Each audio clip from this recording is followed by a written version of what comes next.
Indonesia menawarkan diri menjadi pembawa pesan damai antara Ukraina dan Rusia yang sedang berperang.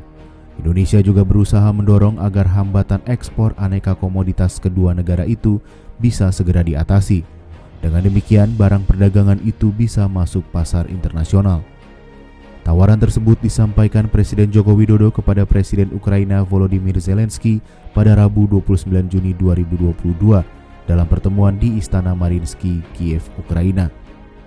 Kunjungan Jokowi didampingi ibu negara Iryana ke Ukraina berlangsung di tengah serangan Rusia ke Ukraina yang semakin intensif.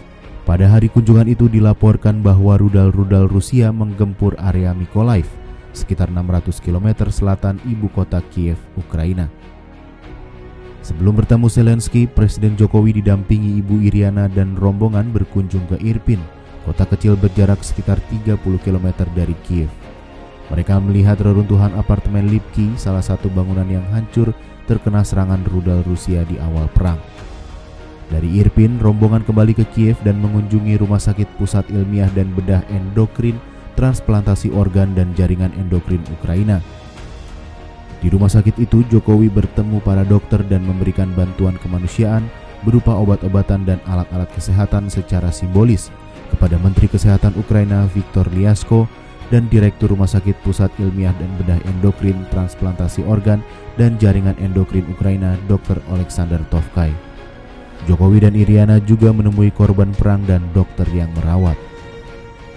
Zelensky menerima Jokowi dalam pertemuan bilateral pada pukul 15.15 waktu setempat.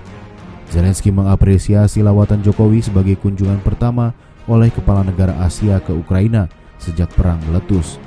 Lawatan itu amat penting untuk menunjukkan dukungan kepada Ukraina. Zelensky memandang posisi Indonesia amat penting karena beberapa faktor. Setelah menjadi ketua bergilir G20 pada 2022, Indonesia akan menjadi ketua bergilir ASEAN pada 2023. Organisasi itu sama-sama dinilai penting oleh Zelensky. Zelensky juga mengharapkan dukungan Indonesia pada upaya pengakhiran blokade jalur perdagangan laut. Perang membuat ekspor Ukraina terhambat karena kapal-kapal niaga tidak bisa merapat di kedua pelabuhan utama Ukraina. Sementara itu, Jokowi menegaskan posisi Indonesia yang menghormati kedaulatan dan integritas wilayah. Meskipun masih sangat sulit dicapai, Presiden tetap menggarisbawahi pentingnya penyelesaian damai. Spirit perdamaian, kata Jokowi, tidak boleh sekalipun luntur. Dalam wawancara eksklusif dengan Kompas usai pertemuan dengan Zelensky, Presiden memaparkan persoalan besar saat ini yang terdampak perang Rusia-Ukraina, yakni persoalan pangan.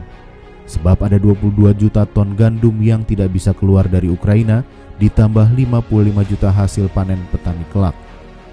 Presiden juga menyampaikan yang terpenting dalam kunjungannya ke Ukraina dan Rusia adalah mengupayakan titik temu di antara kepentingan kedua negara, sehingga perang bisa segera berakhir. Iya, ini yang persoalan besarnya ke depan ini memang urusan pangan. Itu persoalan yang akan sangat gede banget dan bisa kompleks kalau ini nggak segera dicarikan solusinya. Yang pertama, produksi gandum di sini kan gede sekali. Sekarang dia punya stok 22 dan akan panen nanti kira-kira 55 juta ton. Kalau ini nggak bisa keluar, artinya yang biasa impor dari sini kan jadi pusing semuanya. Pertama, jumlahnya yang sangat gede sekali, berarti 77 juta ton. Bayangkan, kalau nggak bisa keluar ya. Yang kedua, kalau barang ini nggak bisa keluar, petani di sini nggak mungkin mau nanam lagi dong. Yang ini sih nggak bisa jual, masa mau nanam lagi? Itu lebih menjadi snowball, menjadi bola salju yang betul-betul jadi sulit dibentuk. Selepas Kiev, Jokowi bertolak menuju Moskwa, Rusia.